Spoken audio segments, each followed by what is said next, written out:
क्या हाल है दोस्तों? एक बार फिर से स्वागत है आप सभी लोगों का आपके अपने यूट्यूब चैनल क्रिकेट का ब्लॉग में। क्या मैच हुआ कल, fantastic. Maxwell played a life time inning. ऐसी इनिंग कभी नहीं देखी मैंने और शायद आप लोगों ने भी नहीं देखी होगी। ये इनिंग एक बार देखने को मिलती है पूरी ज़िंदगी में, जिस तरह की उन्होंने इनिंग खेली। लेकिन इसमें साथ पूरा अफ़गानिस्तान ने भी दिया उनका। ऐसा नहीं है कि वो अकेले अपने दम पे ही लेके गए।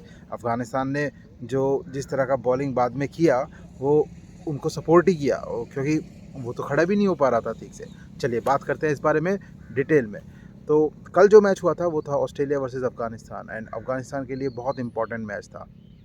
अफ़गानिस्तान ने जो जिस तरह की बैटिंग करी, जिस तरह का अपना एप्लीकेशन दिखाया, परफेक्ट था। उनकी बैटिंग जो वो जिस तरह से खेलते हैं, वो 270 280 टारगेट करते हैं, उन्होंने उसी तरह का टारगेट किया। बाद में राशिद ने थोड़ा सा पेस पकड़ा एंड में आके और उन्होंने उसको क्रॉस करके 291 स्कोर किया।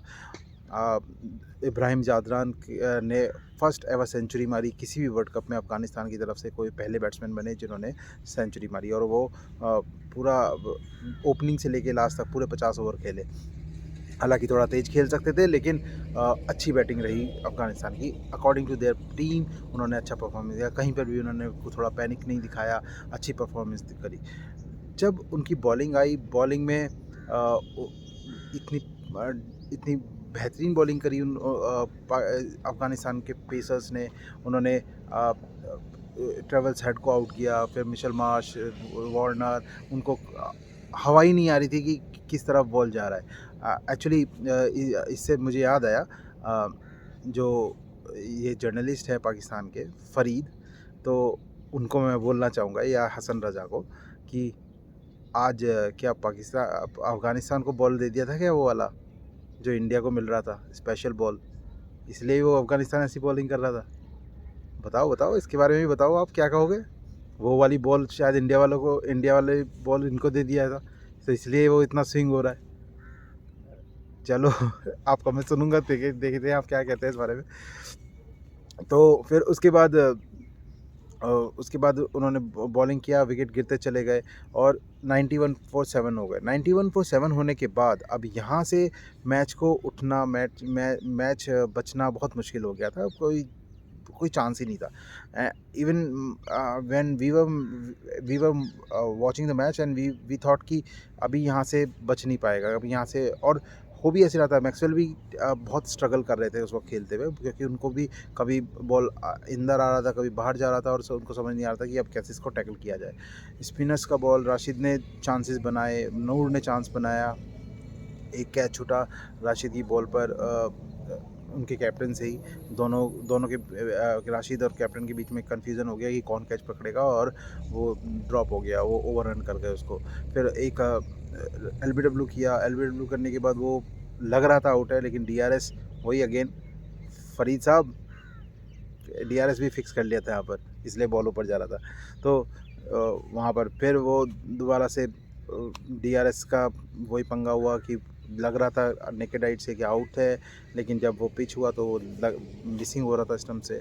फिर उसने एक फ्लिक किया था, वो शॉर्ट थर्ड मैन में मुजीब ने कैच छोड़ दिया, शॉर्ट फाइन लेग पे, और वो जो कैच छोड़ा तो फिर वहाँ से मैक्सवेल ने अपना गियर चेंज कर दिया। वहाँ से मैक्सवेल ने एक नथिंग टू लूज़ वाली सिचुएशन थी उनके लिए, और वहाँ से उन्होंने चार्ज करना शुरू कर दिया। और जो चार्ज किया है उसके बाद कोई कोई भी बॉलर आसपास भी नहीं आया। फिर तो वो बच ही नहीं पाए। इतना इतना तगड़ी बैटिंग करी, चाहे वो रिवर्स रिवर्स स्कूप हो या रिवर्स स्वीप हो, फास्ट बॉलर को रिवर्स स्वीप कर दिया, फ्लिक मारे और स्लॉग स्वीप्स।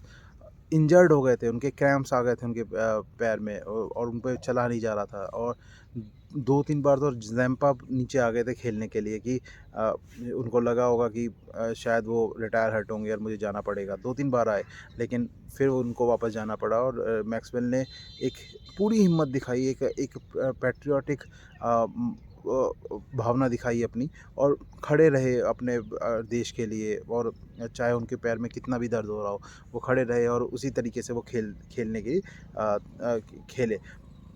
और जो जिस तरह के शॉट्स उन्होंने मारे उसमें सबसे अगर अगर वहाँ पे कोई इंटेलिजेंट बॉलर होता, यहाँ पे इमैच्योरिटी दिखाई दी अफ़गानिस्तान के बॉलर्स की। अगर अगर कोई मैच्योर बॉलर होते तो वो इंडिया होती या कोई और भी टीम होती तो वो उनको स्लो बॉल्स करते, क्योंकि अभी क्या था, अभी वो पेस के जो पेस आ रहा था उसको यूज़ कर रहे थे और हाथों का एक्सटेंशन यूज़ करके और उसको ज़ोर से पावर हिटिंग कर रहे थे। अब उसको अगर यहाँ से मैच को थोड़ा-सा बचाना था उनको, और तो उसको आउट करने नहीं जाना था यहाँ से। आउट करने, क्योंकि वो कोशिश कर रहे थे स्टंप टू स्टंप बॉल करके उसको आउट करने के लिए। आउट करने नहीं जाना था, आपको उससे बॉल दूर रखना था। दूर रखने से क्या होता कि वो उसके पैरों में इतना दर्द था, उसको पास में जाना पड़ता बॉल के, और जितना बॉल के पास जाना पड़ता, जितना उसको पैर से मूवमेंट करना पड़ता, उतना पेन ज़्यादा होता, और पेन ज़्यादा होता तो वो मिस हिट होता। और पावर लगाना होता अगर स्लो फेंकते तो। जो बॉलर्स को, चाहे फास्ट बॉलर थे चाहे स्पिनर्स थे, उनको थोड़ा दूर रखना था। वाइड जो करते हैं ना, वाइड यॉर्कर्स करते हैं, तो उस तरह से वाइड यॉर्कर्स भी नहीं करने थे, थोड़ा ऊपर लेंथ खिंचा हुआ रख के और थोड़ा सा बाहर की तरफ लेग कटर्स टाइप बॉल करने थे। और वो अगर वहाँ से वो हिट करते तो वहाँ से वो चांसेस बनता उनका आउट होने का, खुद से खुद बनता, उनको कुछ करना भी नहीं पड़ता अफगानिस्तान के बॉलर्स को। बस एक प्रॉब्लम ये थी, अफगानिस्तान के पास कोई अवे गोइंग स्पिनर नहीं था। नूर और राशिद कर सकते थे, लेकिन उन्होंने भी राशिद की बॉलिंग तो अच्छी रही, नूर ने भी उसको स्टंप में बॉलिंग आउट करने के लिए गुगलीज करे। अगर वो उसको कन्वेंशनल लेग स्पिन करते जो वो है लेफ्ट आर्म स्पिनर, तो वो और स्लो फेंकते बॉल, मुजीब वो नबी भी अगर ऑफ स्टंप के बाहर से, ऑफ वाइड के पास से बॉल स्लो मारते तो वहाँ से खींचना थोड़ा मुश्किल होता और वहाँ से आउट करने के चांसेस बन जाते। तो यही देखने वाली बात थी, अगर अगर ये चांसेस बनते। और इसमें ये नहीं है कि मैक्सवेल ने अच्छा बैटिंग नहीं, ये सारा कुछ उनकी वजह से हुआ। मैक्सवेल की बैटिंग को क्या बहुत ज़्यादा तारीफ़ मिलनी चाहिए, उसके लिए कोई वर्ड्स ही नहीं है।